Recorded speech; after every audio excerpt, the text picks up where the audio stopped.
على سورته ستون ذراعا আল্লাহ রাব্বুল আলামিন বলেন আদম আলাইহিস সালাতু ওয়াস সালামকে আল্লাহর রাসূল হাদিসের ভিতরে বলেন আল্লাহ রাব্বুল আলামিন আদম আলাইহিস সালাতু ওয়াস সালামকে এমন ভাবে বানিয়েছেন যার লম্বা হলো 7 হাত।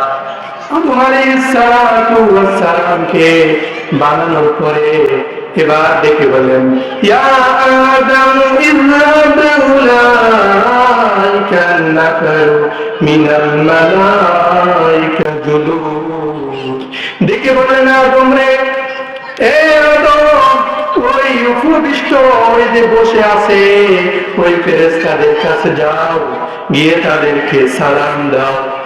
হযরত আদম আলাইহিস সালাতু ওয়াস সালাম আল্লাহর নির্দেশ পেয়ে ফেরেশতাদের কাছে গেলেন, গিয়ে বললেন আসসালামু আলাইকুম।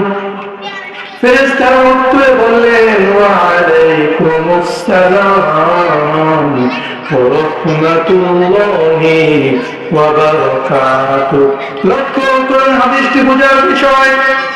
আদম আলাইহিস সালাতু ওয়াস সালাম কি বলেছেন? আদম আলাইহিস সালাতু ওয়াস সালাম শুধু বলেছেন আসসালামু আলাইকুম। ফেরেশতারা বলেছেন ওয়া আলাইকুমুস সালাম ওয়া রাহমাতুল্লাহি ওয়া বারাকাতুহু। এর মাধ্যমে বোঝা যায় কেউ যদি আপনাকে সালাম দেয়, কেউ যদি আপনাকে অভিবাদন জানায়, তাহলে এই অভিবাদনের উত্তরটা উত্তম রূপে দেওয়া চাই।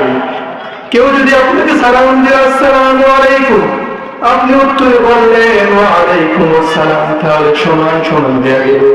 আর যদি আপনাকে বলল আসসালামু আলাইকুম, আপনি উত্তরে বললেন ওয়া আলাইকুমুস সালাম ওয়া রাহমাতুল্লাহি ওয়া বারাকাতুহু, এটা হলো উত্তরটাও উত্তম রূপে দেওয়া চাই। কারণ একটা হাদিসে এসেছে আল্লাহর হাবিব সাল্লাল্লাহু আলাইহি ওয়াসাল্লাম একদিন বসে আছেন, এক সাহাবী আল্লাহর রাসূলের পাশ দিয়ে অতিক্রম করলেন, বললেন আসসালামু আলাইকুম। নবীজি সালামের উত্তর দিলেন, সাহাবী বসে গেল। নবীজি বললেন আশারা, তার জন্য 10 নেকি। আরেক সাহাবী আসছে, এসে বলে আসসালামু আলাইকুম ওয়া রাহমাতুল্লাহ। নবীজি সালামের উত্তর দিলেন, সাহাবী বসে গেলেন। নবীজি বললেন আশরুন, তার জন্য 20 নেকি। আরেক সাহাবী আসলো, এসে বললেন আসসালামু আলাইকুম ওয়া রাহমাতুল্লাহি ওয়া বারাকাতুহু। নবীজি বললেন তালাতুন। নবীজি বললেন তার জন্য 30 নেকি। তাহলে এই হাদিস থেকে আমি বুঝতে পেরেছি যে প্রথম সাহাবী শুধু বললেন একটা শব্দ আসসালামু আলাইকুম, নবীজি বললেন তার জন্য 10 নেকি। আরেক সাহাবী আসলো, আরেকটা শব্দ বাড়িয়ে বলল আসসালামু আলাইকুম ওয়া রাহমাতুল্লাহ, নবীজি বললেন আশরুন, তার জন্য 20 নেকি। আরেক সাহাবী আসলেন, এসে বললেন আসসালামু আলাইকুম ওয়া রাহমাতুল্লাহি ওয়া বারাকাতুহু, নবীজি বললেন তার জন্য 30 নেকি। তাহলে বলুন সালাম দেওয়ার প্রয়োজন আছে না নাই? সালাম সম্পর্কে 2 নাম্বার ফজিলত। 3 নাম্বার, এক সাহাবী আল্লাহর রাসূলের কাছে এসে জিজ্ঞেস করলেন ইয়া রাসূলুল্লাহ, ওগো আল্লাহর নবী, ওগো বিশ্ব নবী, আইয়ুল ইসলামি খায়রুন, ইসলামের ভিতরে কোন জিনিসটা উত্তম? নবীজি বললেন, নবীজি উত্তরে বললেন সাহাবীরা শুনো, ইসলামের ভিতরে 2টা জিনিস সব থেকে উত্তম। উত্তম জিনিসের মধ্য থেকে 2টা জিনিস হলো, একটা জিনিস হলো আরেকটি হলো সালাম আলা মান আরাফতা ওয়া মান লাম তারিফ। নবীজি বললেন সাহাবীরা ইসলামের ভিতরে খৈরে আমালের ভিতরে 2টা আমল হলো, 2টা আমল আছে। একটা হলো গরিব মিসকিনকে খাবার খাওয়ানো, আরেকটা হলো তুমি যাকে চিনো তাকেও সালাম দেওয়া। যাকে চিনো না তাকেও সালাম দেওয়া। তাহলে সালামের 3 নাম্বার ফজিলত নবীজি বলেছিলেন, সালাম এটা ইসলামের ভিতরে উত্তম একটা জিনিস। কইলে আমার তাহলে বলুন সালাম দেওয়ার প্রয়োজন কি আছে? 4 নাম্বার আরেকটা ফজিলত, এই সালামের মাধ্যমে জান্নাতে যাওয়া যায়। মজার একটা হাদিস লক্ষ্য করুন। আল্লাহর নবী বিশ্ব নবী রাহমাতুল লিল আলামিন বলেন, নবীজি বলেন, লা তাদখুলুল জান্নাহ হাত্তা তুমিনু ওয়া লা তুমিনু হাত্তা তুহিব্বু। নবীজি বলেন, সাহাবীরা একটা হাদিস শোনো, তোমরা ততক্ষণ পর্যন্ত জান্নাতে প্রবেশ করতে পারবে না যতক্ষণ পর্যন্ত না তোমরা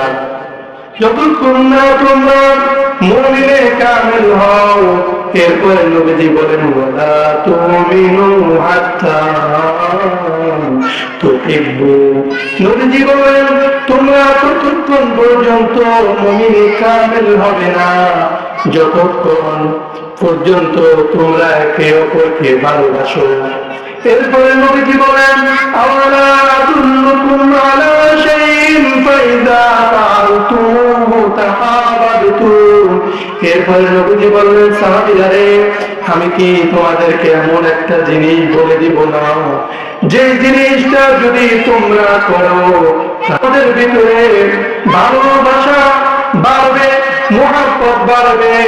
সাহাবীরা বলেন, অবশ্যই ইয়া রাসূলুল্লাহ, আপনি আমাদেরকে বাতিয়ে দেন। নবীজি বললেন, আফসুস সালাম। নবীজি বললেন, ও সাহাবায়ে কেরাম, তোমরা সালামের প্রচার প্রসারণ করো। হাদিসটা আবার বলছি, লক্ষ্য করুন।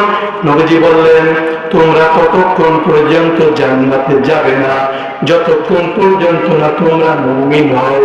এরপরে নবীজি বললেন, তোমরা ততক্ষণ পর্যন্ত মুমিন হবে না যতক্ষণ পর্যন্ত না তোমরা একে অপরকে ভালোবাসো। এরপরে নবীজি বললেন, সাহাবীরা এমন একটা আমল কি বলে দিব না, যেটা যদি করো তোমাদের ভিতরে পরস্পরের ভিতরে ভালোবাসা বৃদ্ধি পাবে। নবীজি বললেন, তা হলো সালাম। তাহলে সালামের মাধ্যমে মুহাব্বত বাড়ে, মুহাব্বতের মাধ্যমে ঈমান বাড়ে, ঈমানের মাধ্যমে জান্নাতে যাওয়া যায়। তার মানে হলো সালামের মাধ্যমে জান্নাতে যাওয়া যায়। এই হচ্ছে সালামের 4 নাম্বার ফজিলত। 5 নাম্বার একটি ফজিলত, সেটা হলো আল্লাহ তাআলা যখন কিয়ামতের দিন জান্নাতীদের সাথে সাক্ষাৎ করবেন, তখন আল্লাহ জান্নাতীদেরকে যে শব্দের মাধ্যমে অভিবাদন জানাবে তা হলো সালাম। জান্নাতীরা আল্লাহকে যে শব্দের মাধ্যমে অভিবাদন জানাবে তা হলো সালাম। এবার বলুন, সালাম দেওয়ার কি প্রয়োজন আছে?